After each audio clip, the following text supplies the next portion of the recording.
Welcome to another episode of the Pipe TV podcast, Real Talk, Unfiltered. This is your host, Brother Michael. In today's episode, we're going to talk about being scared. Yes, Brother Michael was scared to know that he was diagnosed with prostate cancer. Yes, I said prostate cancer.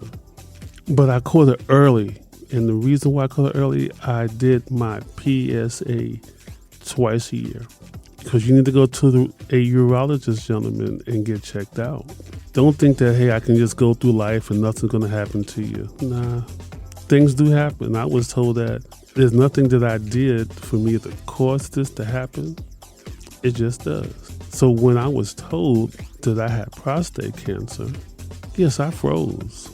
I was scared. Oh my goodness, I was scared. My brothers, both of them died of cancer.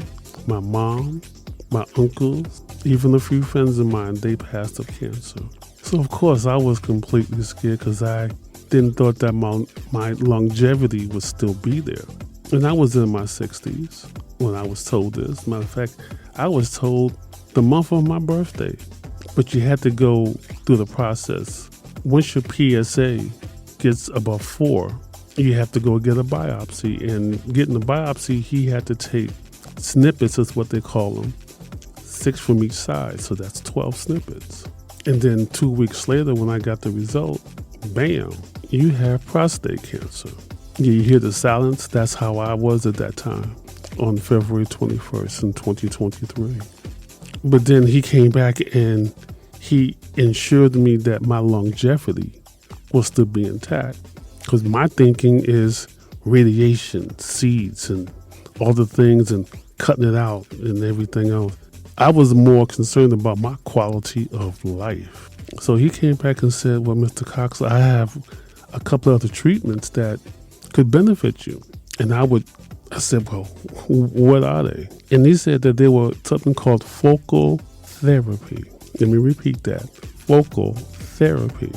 Okay, so I took in the words, but now I had to go home and let my family know. But let me jump back for a second. When he said I had prostate cancer, I asked him what stage. He said, no, Mr. Cox, you don't have a stage, you have a grade of cancer. So what's the difference? A grade of cancer is internal to the organ. A stage is more outside and is more metastatic. So my term or the words of the day was non-metastatic. So my grade of cancer was about a 4, maybe I think a 5, but it was internal. It didn't spread outside the prostate. Okay. So then I went home, and me bringing that type of news to a family, it was hard for me. Yeah, strong man like myself, yeah, but emotionally, it takes a toll out you. So when I said to my family, hey, Daddy has prostate cancer, but it's more of a grade of cancer. And my little baby said, oh, yeah, so when do I get to get the cameras and everything else on my equipment? So she had me cracking up. And that's what they did. They didn't see it as something that can knock me down. They lifted me up. And then when I called my nephews and my niece, they started cracking jokes too. They uplifted me. They brought me around to say, hey, Uncle, Dad, hey, we good. You good. You ain't going nowhere, so don't even sweat it. This was meant to happen to you so you can push forward even more. My whole attitude is I want to see all my children and all my nieces and nephews turn 50. Now, my youngest, she's turning 30, so I got a long way to go. But despite that, I have always advocated for cancer. Like I said, my brothers, my mom, I was always pushing for. We even created a magazine with Donna Michelle called Dear Michelle Fashions Magazine. So now getting back down to the nitty gritty, it was therapy time to think about what I want to do. Now, the conventional way of doing this was radiation, and more radiation. So when I went to see the oncologist now, this is the different one, oncology, they didn't care about my quality of life. They just cared about either cutting it out, radiating me, and not worried about my quality of life. But urology, was concerned, and they gave me options. And the options again was focal therapy. Now I had to do homework, of course. I had to determine which one best suited me and which one will allow me to have my longevity of life and have at least a decent quality of life without disruption. So there's something that was called focal laser, which is IRE. Then there's the high intensity focal ultrasound, which is HIFU. And there is something called cryotherapy, which freezes and kills the cancer cells on the spot. So I did my homework on each of the different therapies, and I found out that cryotherapy was the best one for me. Within the first 5 years, there was a 98% chance that I would be cancer-free. In 10 years, it was 95%. In the 15, 92. So yeah, I took that option. And in April of that same year, I had the cryotherapy, and Dr. Weisstock from NYU performed the procedure. And when I say that what needed to happen even before they did any cryotherapy, they had to do something called mapping. They had to map out where the cancer was actually at. So there were snippets after snippets. I believe he said there were 32 snippets that had to be done to determine the mapping of how they're going to insert these needles to kill the cancer. Understand? Remember I said it was a grade, not a stage, so it was all internal to the organ itself. And it was only on one side. There was cancerous cells on the left side, but it was so minimal, it was at a grade 1. So it wasn't all that significant, but it was still there. But on the right side, yeah, it was very obvious that there was cancer there. So that was done through a T3 MRI, which is what they call a Tesla 3. So we had the mapping done. So now I had to prepare myself for the procedure. And yes, I was still scared because not knowing what could happen. But I wasn't as scared as I was knowing that my quality of life and my longevity will still be intact. Again, I just didn't bother going back to oncology because they didn't care. And they even said, oh, well, that therapy won't work anyway. Yeah, that was their meaning of, yeah, you need to get us so we can do you and do you for at least 5 days a week for 13 weeks of radiation therapy. You guys want to go through that? I don't think so. So now it came down to the focal therapy, the cryotherapy, and that's what's the one I decided to do. So now it's time for the procedure. Came in April, had it done. And when I woke up after recovering, the first thing I said, Doc, am I cancer-free? He said, yes, you are now cancer-free. And my whole attitude changed. I'm still scared because it could always come back. And that's the chances that you take, because cancer doesn't go away. It just stays dormant. And when it does come back, it may come back with a vengeance. But this procedure, this focal therapy procedure, allowed me to live longer. And I will live longer. Now my PSA now that has been tested is in the 2 point something range. It's not nowhere near 4 or 5 or 6. So again, get your PSA tested, gentlemen. Also, ladies, get your mammogram. They say 50 or 60, do it early as you can. Early detection can save your life.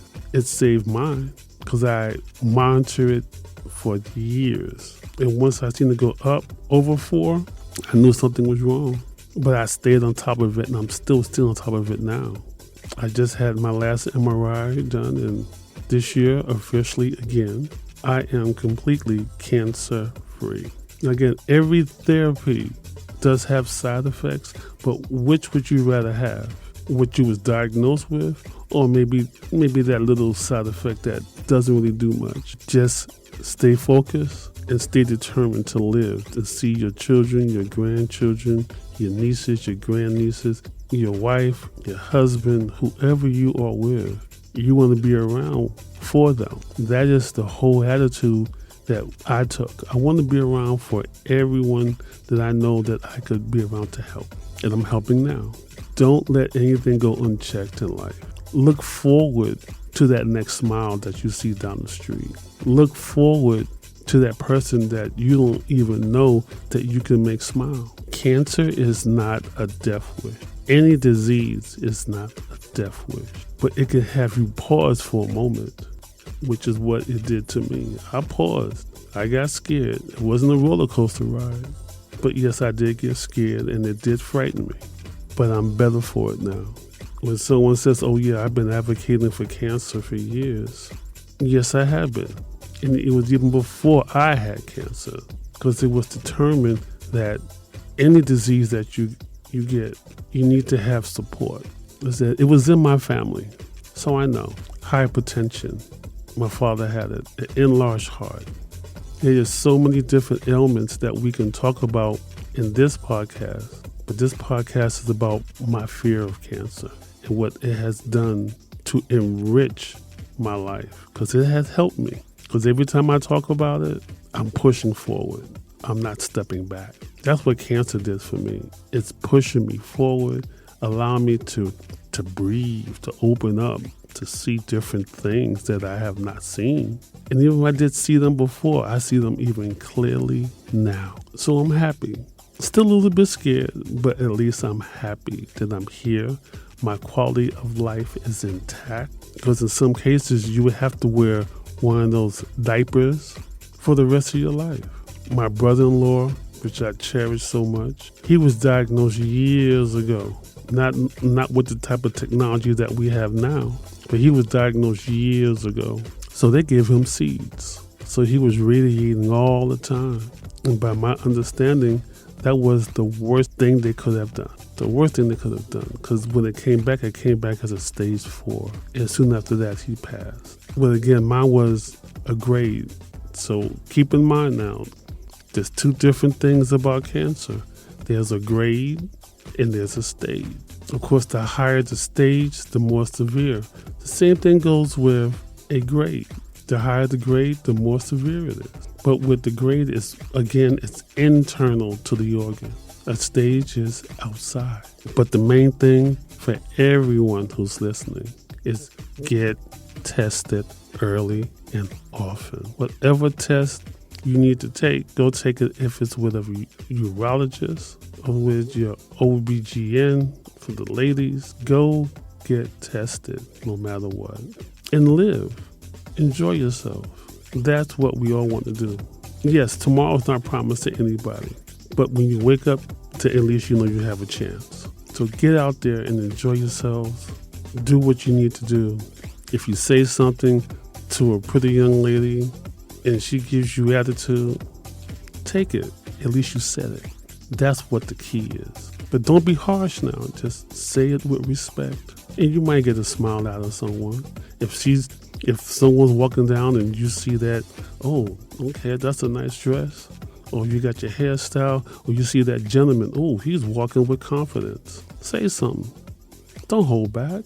That's the one thing I used to do. I used to hold back. Not anymore. But this one's about the cancer scare. So again, this is your host, Brother Michael.